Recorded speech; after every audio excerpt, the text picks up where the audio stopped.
Hi, and welcome to Life in the Prairie. I'm Johnny Germscheid. In this news brief, we'll take a look at the City of Eden Prairie's progress on its 2040-15 initiative. The 2040-15 initiative aims to increase energy efficiency on city buildings by 20%, increase fuel efficiency on city vehicles by 40%, and reach those goals by the year 2015. The city has teamed up with McKinstry Company, a facilities management organization, to become an environmental steward within the community. President Barack Obama praised the efforts and successes of McKinstry during this ad that ran during his 2008 presidential campaign. Recently, I visited the McKinstry Company in Seattle. They're retrofitting schools and office buildings to make them energy efficient, creating jobs, saving their customers money, reducing carbon emissions, and helping end our dependence on Middle Eastern oil. The City of Eden Prairie, with the help of McKinstry Company, has made some amazing transitions to become more energy efficient. The 2040-15 initiative is well underway. Phase 1's already complete. Facilities manager Paul Stika and his crew have been working closely with McKinstry to identify which projects are economically feasible. New energy-efficient lights have replaced old fluorescent lighting inside of City Center. Fixtures with LED lights have been added to the parking lots. Their new design is much sleeker and about 3 times more efficient. It's not really a prototype, but it's certainly one of the first in Minnesota, one of the first parking lots in Minnesota that have LED parking lot lighting. Another update in Phase 1 was the addition of a motion-sensored cooling system in vending machines.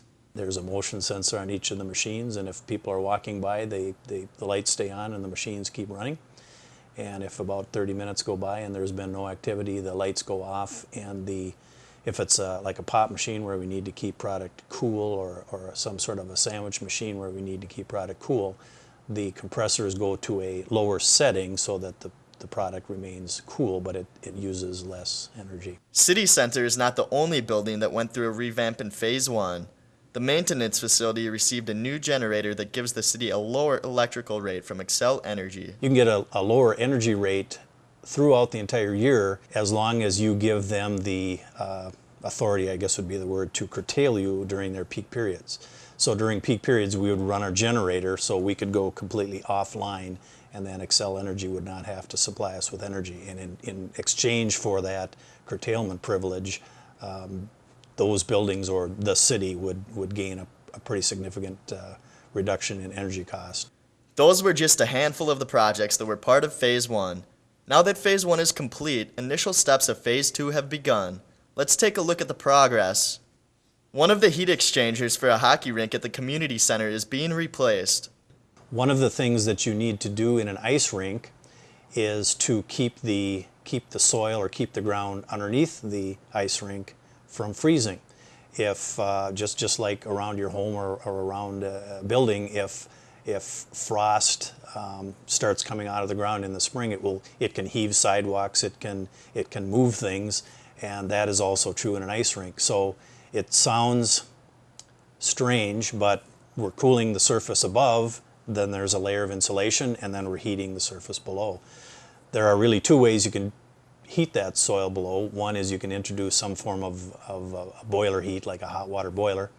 Or the second way is to capture rejected heat from the ice making process and use that heat or reject that heat under the soil in that system. LED fixtures will be installed in more city parking lots, including the city's fire stations, maintenance facility, and senior center.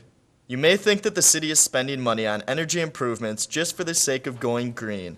Well, the city does care about Mother Nature, but there's another reason the city's chosen to go through with the 2040-15 initiative. What's interesting about this is that the savings that they project from the changes that they want us to make is what is financing the cost of the projects and the cost of the McKinstry firm to actually engineer and manage the project. So it's a self-funding kind of an operation, and that's really what makes it unique. Scott said that wind and solar energy is something that the city could explore in the future when they become more economically viable options. Thanks for joining me, and live well, Eden Prairie.